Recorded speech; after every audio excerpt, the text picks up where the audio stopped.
భగవంతుడి దయ వల్ల అందరూ బాగుండాలని కోరుకుంటూ నేను నిర్మలా చంద్రమౌళి. అమ్మ మార్గానికి స్వాగతం. శ్రీ శ్రీ బ్రహ్మరంబిక మల్లికార్జున ఆంజనేయ స్వామి సాయిబాబా వార్ల దేవస్థానం, రాజధాని స్కూల్ పక్కన, గోశాల, నిజాంపేట్, హైదరాబాద్.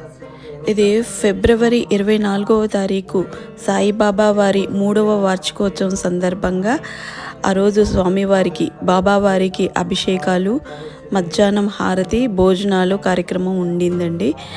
అవన్నీ జరిపించాము. సో వీడియో చేసింది ఎడిట్ చేసి నాకు పోస్ట్ చేయడానికి కొంచెం టైం పట్టింది. శివరాత్రి ఆ తర్వాత ఎమ్మటే బాబావారి వార్షికోత్సవం రావటం, ఈ దాంట్లో అంతా కూడా ఎక్కువ బిజీ అయిపోయి, అంటే ఓవర్ స్ట్రెస్ అయిపోయి, కొంచెం హెల్త్ బాగుండకపోవటం వల్ల ఈ వీడియో చేయడానికి కొంచెం లేట్ అయింది. ఆ రోజు మార్నింగే 6:30కి శివుడికి అభిషేకం చేసుకొని, మన శివయ్యకి అభిషేకం అయిపోయిన తర్వాత నెక్స్ట్ బాబావారికి అభిషేకం చేస్తున్నామండి. చాలా బాగా జరిగిందనమాట. బాబావారికి అభిషేకము, అలంకరణ ఇవన్నీ అంటే కొంచెం టైం పట్టిద్ది. ఒక పక్కన భోజనాలు కూడా అంటే మధ్యాహ్నం హారతి తర్వాత భోజనాలు కూడా పెట్టిస్తున్నాం కాబట్టి వంటలు చేసేవాళ్ళు వంటలు చేస్తున్నారు. ఇక్కడ బాబావారికి అభిషేకం జరుగుతుంది. అభిషేకం అయిన తర్వాత కొంచెం అలంకరణ కూడా కొంచెం టైం పట్టుద్ది అనమాట. మామూలు రోజు అలంకరణ వేరు, ఇలా వార్షికోత్సవం రోజు చేసే అలంకరణ వేరు కదండి, అందుకే కొంచెం టైం పడుతుంది. కానీ అభిషేకం మాత్రం చాలా అద్భుతంగా జరిగిందండి. స్వామివారికి పూజ అది అంతా కూడా చాలా బాగా జరిగింది. చాలా హ్యాపీగా ఉండిందనమాట. మాతో పాటు చాలామంది భక్తులు కూడా ఈ అభిషేకం కార్యక్రమంలో పాల్గొన్నారు. చాలా బాగా జరిగింది. మన ధర్మకర్త గారు ఏంటంటే, చంద్రమౌళి గారు ఎట్లాగా ప్రతి ఒక్కరికి అవకాశం ఇస్తారు కాబట్టి ఎంతమంది వస్తే అంతమందికి అభిషేకం చేసుకోవటానికి అవకాశం ఉంది. కాకపోతే కొంచెం మనకి బాబావారు పైకి ఉంటారు, మన గుడి కొంచెం చిన్నగా ఉంటుంది కాబట్టి కొంచెం కంజెస్టెడ్గా ఉంటుంది. కానీ ఇంకంతా బాబాదయ, మనకి ఎంత వీలైతే అంతా కదండి. మన చేతిలో ఏముందండి, బాబావారు ఎంత జరిపించుకుంటే, మనకెంత అవకాశం ఇస్తే అంత. ఆయన దయ వల్ల మనం నిత్య పూజలు ఇంత చేసుకోవటానికి ఆ భగవంతుడు మనకింత గొప్ప అవకాశాన్ని ఇచ్చారు. సో గణపతికి పూజ, తర్వాత బాబావారికి, దత్తాత్రేయ స్వామి వారికి అందరికీ అభిషేకాలు, పూజలు, అలంకరణ, ప్రసాదము, హారతి ఇంతవరకు జరిగింది.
ఇంకా పూజా కార్యక్రమం అయిపోయిన తర్వాత వంటలు ఎంతవరకు వచ్చాయని చూద్దామని ఇటు వచ్చా. సో అక్కడ ఇంకా కొంచెం టైం పట్టేట్టుగా ఉండింది. సో అందరం హెల్ప్ చేసేసి అయిపోయింది. మధ్యాహ్నం 12:30కి, ఇప్పుడు 12ంటికి హారతి. ఆ టెంకల భోజనాలు అయిపోయాయి ఏదో ఒక రకంగా. నెక్స్ట్ ఇప్పుడు ఇంకా బాబావారికి ప్రసాదాలు తీసుకొని వెళ్తున్నాం అనమాట. ఆ రోజు 24th ఫిబ్రవరి మంగళవారం వచ్చిందండి, ట్యూస్డే. సో ఆ రోజు కొంచెం స్కూల్స్ అన్నీ ఉంటాయి కాబట్టి, అంటే వర్కింగ్ డే కదా, అంత పనులకి వెళ్ళే వాళ్ళు వెళ్తారు, ఉద్యోగాలకు వెళ్ళే వాళ్ళు వెళ్తారు. సో స్కూల్స్కి వెళ్ళే వాళ్ళు వెళ్తారు. కొంచెం అంటే పబ్లిక్ కొంచెం తక్కువగా వస్తారేమో అనుకున్నాము. అయినా ఓకే, పర్వాలేదు. మేము ఒక 500 మందికి చెయ్యండి అని చెప్పాం మాస్టర్ గారికి. బట్ ఆయన ఒక 1000 మందికి చేశారు. 1000 మంది కంటే కొంచెం టఫ్ అయింది. ఎందుకంటే దానికి ముందు 3-4 డేస్ ముందే శివరాత్రి చాలా పెద్ద ఈవెంట్ జరిగింది కదండి. సో కొంచెం కష్టమైంది. సో నో ప్రాబ్లం, ఒక 600-700 మెంబర్స్ దాకా మధ్యాహ్నం తినేశారు. ఇక మళ్ళీ ఈవినింగ్కి అంతా ఇంకా ఆఫీసుల నుండి వచ్చాక, పనులకి వెళ్ళి వచ్చాక, పిల్లలు స్కూల్కి వెళ్ళి వచ్చాక అందరూ వచ్చి నైట్ 10:30 దాకా భోంచేసి వెళ్ళారండి. అసలు ఏమీ ఉండలేదు. ఇక నేను మా వారు అలా ప్రశాంతంగా అక్కడ కూర్చొని అందరూ భోంచేసి అన్ని గిన్నెలు ఖాళీ అయ్యేదాకా అక్కడ కూర్చున్నాం. సో అప్పుడు అంత భోజనాలు అయిపోయిన తర్వాత చాలా పీస్ ఆఫ్ మైండ్ ఉండింది. అప్పటిదాకా మాత్రం అరే వంటలు చేసామే ఇంకెలాగా. మామూలు టైంలో అయితే మేము ఒక 1000 మందికి అనుకుంటే అసలు సరిపోవు, ఇంకా వేస్తూనే ఉంటాం అనమాట. ఆల్రెడీ మళ్ళీ నీళ్లు వేడి చేస్తూ బియ్యం వేస్తూ ఇంకొక 25 కేజీలు ఇంకొక 50 కేజీలు ఎక్స్ట్రా ఉండాల్సిన సిచ్యువేషన్ ఉంటుంది యాక్చువల్లీ. కానీ ఈసారి ఎమ్మటెమ్మటే అవ్వటం, అది వర్కింగ్ డే అవ్వటం కొంచెం ఇబ్బంది పడ్డాము. అంటే ఇబ్బంది పట్టమంటే నైట్ కూడా మేము కొంచెం వెయిట్ చేయాల్సి వచ్చింది. జనాలందరికీ భోజనాలు పెట్టి పంపించాం అనమాట. ఏదైతే ముందు చాలా ప్రశాంతంగా హాయిగా భోజనాలు కూడా చాలా బాగా కుదిరాయి. ఇంకా భోజనాలు అయిపోయిన తర్వాత కూల్గా ఉండింది. మళ్ళీ ఈవినింగ్ మనకి బాబావారిని పల్లకి సేవ తీయాలన్నమాట.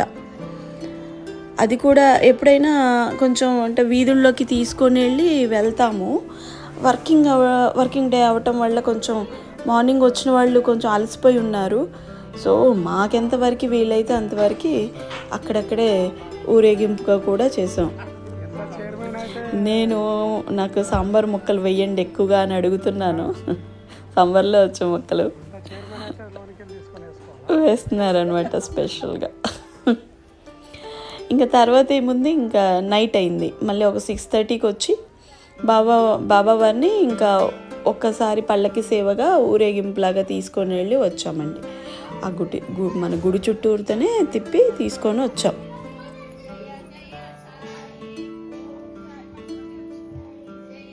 అంతా స్కూల్ అయిపోయింది కదండి. పిల్లలు అయితే అసలు ఒక స్కూల్ మొత్తం వదిలేస్తే వచ్చినట్టుగా వచ్చారు ఈవినింగ్. నేను అలసిపోయి ఉండి ఇంకా వీడియో తీసుకోలేదు. ఆ పిల్లలందరినీ తీస్తే చాలా బాగుండేది. బట్ ఇంకా నాకు ఓపిక ఉండలేదన్నమాట వీడియో తీసుకోవటానికి.